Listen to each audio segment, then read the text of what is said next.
আলাইকুম। আমি একটি ব্যতিক্রম ভিডিও আজকে। আমি 92-তে যখন থাইল্যান্ডে আসি, পাতায়া শহরে আসি থাকা অবস্থায় যখন আসি জুম্মার নামাজ শুক্রবার দিন পড়ার জন্য বা এমনি ওয়াক্তের নামাজের জন্য এই রোডটা দিয়ে আমরা এই রোডটা, এটা পাতায়া সাউথ পাতায়া রোড, এটা দিয়ে এইখানে এই মসজিদটা বর্তমানের অবস্থা, এই মসজিদে আমরা আসি। এটা মসজিদ কমপ্লেক্স এখন, কিন্তু আশ্চর্য বিষয় হলো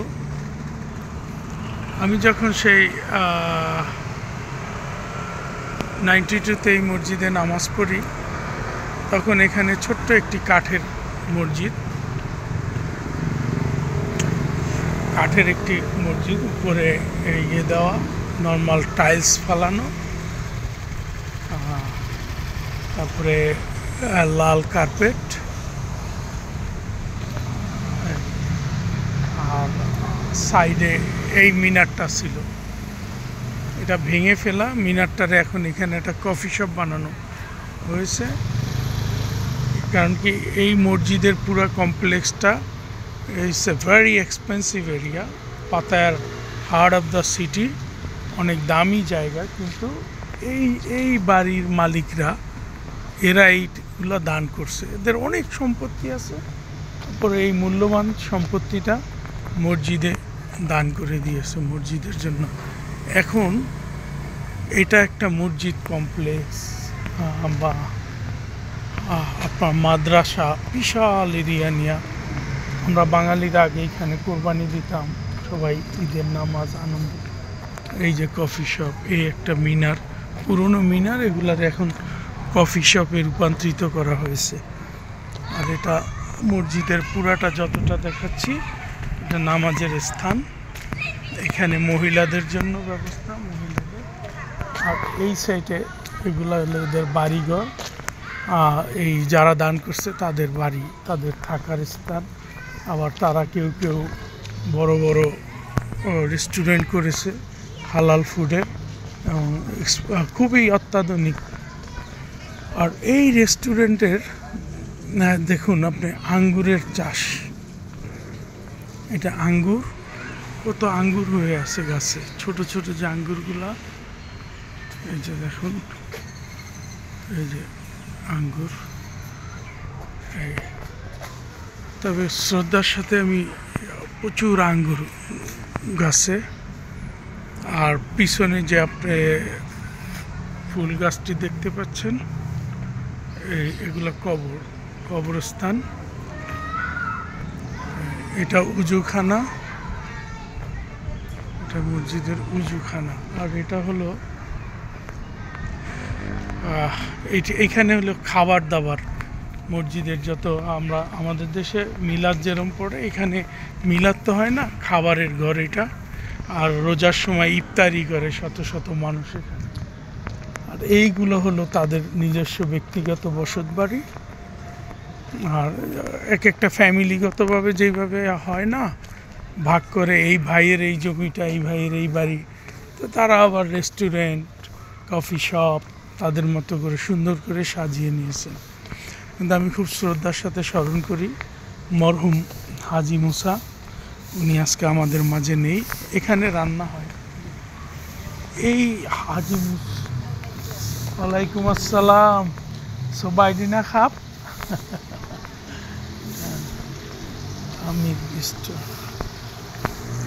এটা হলো মাদ্রাসা। তো এই হাজি মুসা ভদ্রলোক আমাদেরকে খুব আদর করতেন, আমাদেরকে খুব পছন্দও করতেন, আমাদেরকে মসজিদমুখী, মসজিদ কেন্দ্রিক করার জন্য আমাদের সবাইকে উৎসাহ দিতেন। তোমরা আসো, নামাজ পড়ো, তোমাদের মতো করে মসজিদে থাকো, তোমরা শবে বরাত বানাও, রোজা করো, ইফতার বানাও, কোরবানি করো, যা ইচ্ছা তা করো, এটা আমার জমি মনে করবা না, তোমরা কখনোই তোমাদেরকে অসহায় মনে করবা না, আমি তোমাদের মতো আছি, এইভাবে। আর আমরা এই যে ঘরটা দেখতেছেন, মির হালাল ফুড, এই ঘরটার ভিতরে এখানে বসতাম আমরা। এখানে কোরবানির গরুর জবাই করা হতো। এটা সেই 1992 থেকে আমাদের জীবন শুরু, আমার দেখা, আমার জীবন শুরু। এরপর থেকে টিল হাজি মুসা বেঁচে থাকা 3-4 বছর হয়েছে, আমি সঠিক বলতে পারতেছি না, দুঃখিত। 4 বছর মেবি, 4-5 বছর হাজি মুসা ইন্তেকাল করেছেন। ইন্না লিল্লাহি ওয়া ইন্না ইলাইহি রাজিউন। তবে এই ভদ্রলোককে আমি দেখছি যে মানুষ কত ভদ্র, কত পোলাইট, কত একটা সময় মানুষের জীবনে কত পরিবর্তন। অথচ আমরা যাকে আজকে হাজি মুসা বলছি, এই ভদ্রলোক এখানকার মেয়রও ছিলেন, ডেপুটি মেয়র। কত বড় পাওয়ার, শক্তিশালী, কত বড় মাফিয়া। তার একটা নাম আছে চার্লি। কিন্তু এই চার্লির থেকে সে এত সুন্দর, এত ভদ্র, এত নম্র, আর তার যে পাওয়ার অনেক, এটা আমরা বুঝতাম। তাকে কোনো অনুষ্ঠানে কোথাও নিয়ে গেলে কত মিনিস্টার আসলো দাঁড়ায় সম্মান করতো তাকে দেখলে। এখানকার সিটি মেয়র আমাদের কোনো কাজের জন্য বা আমাদের অনুষ্ঠানে আসতে দাওয়াত দিতে গেলে উনাকে নিয়ে যেতাম, উনি তাদেরকে দাওয়াত দিতেন এবং আমাদেরকে যেই একটা সম্মান দিতেন ওনার জন্য, এটা আসলে চিন্তার বাইরে। কিন্তু লোকটা আমার দেখা মতে একটি মাটির মানুষ। আল্লাহ ওনাকে ডেফিনেটলি, আল্লাহ ওনাকে বেহেশত নসিব করুন। ওনার মতো মানুষ পৃথিবীতে আছে বলেই আজও পৃথিবী বেঁচে আছে, সততা বেঁচে আছে, মানুষের প্রতি দয়া মায়া কিছুটা হলেও আছে। তো এভাবে এটা বিদেশি মানুষ হয়েও আমাদেরকে এত সম্মান করতো, এটার স্মরণেই আজকে আমি এই মসজিদটা, একটু পরে মাগরিবের আজান হবে, দেখে তাকে খুব মিস করতেছি। তাই আমি এই ভিডিওটা তৈরি করলাম। সাথে সাথে দেখুন, পরিবর্তন, আমাদের একটা পরিবর্তন দরকার। পৃথিবীতে সবার একটা পরিবর্তন দরকার।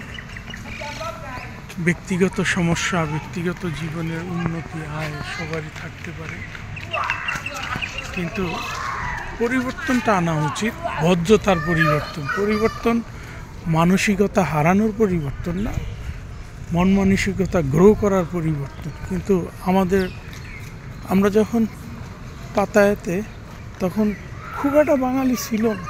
যারাও ছিল, আমাদের অবস্থান, আমরা মানুষের আন্ডারে চাকরি করতাম, কাজ করতাম ডে বাই ডে। এখানে মাসুদ চাচা ছিল, মাসুদ আঙ্কেল, উনি দোকানের মালিক হলো। তারপরে উনি পুরাতন বাঙালি মুরব্বী। এরপরে আমার ভাই ডন, ভাই মাহবুব ভাই, উনি অনেকগুলো দোকানের মালিক পরপর। তারপরে আমাদের ভাইয়ের বন্ধু ছিল আরেকজন নান্নু ভাই, ময়মনসিংহের, উনি। অরুণদা, হিন্দু ভদ্রলোক ছিল। সিলেটের বাবু ভাই, শ্রদ্ধা বড় ভাই বাবু ভাই, জহিরুদ্দিন আহমেদ খান বাবু ভাই, এরকম অনেকে আস্তে আস্তে আস্তে আস্তে মালিক হয়েছে। কেউ সাকসেস হয়নি। কিন্তু আমাদের মন মানসিকতার খুব একটা বিকাশ হয়নি। ব্যক্তি জীবনের বিকাশ হয়েছে, বিকাশ আর হয়নি। ব্যক্তি জীবনে বিকাশ, টাকা অনেকের আছে, কিন্তু দেখতেছি অনেকের আচার আচরণ এত নেস্টি, এত জঘন্য, পর সমালোচনা, এখনও আসলে মানুষত্ব ফিরে আসেনি তাদের মাঝে। এই মসজিদটা দেখে ভদ্রলোক হাজি মুসার কথা স্মরণ করে আমার এই কথাগুলো আজকে মনে পড়লো। আমি সবার জন্য দোয়া করি।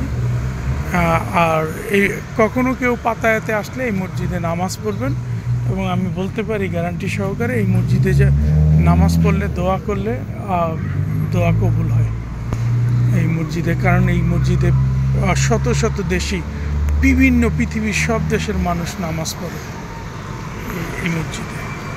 সো এটাও একটা বৈশিষ্ট্য। আপনারা যদি কখনো আসেন, সবাই ভালো থাকবেন। এই লোকটার নাম ইসমাইল। ও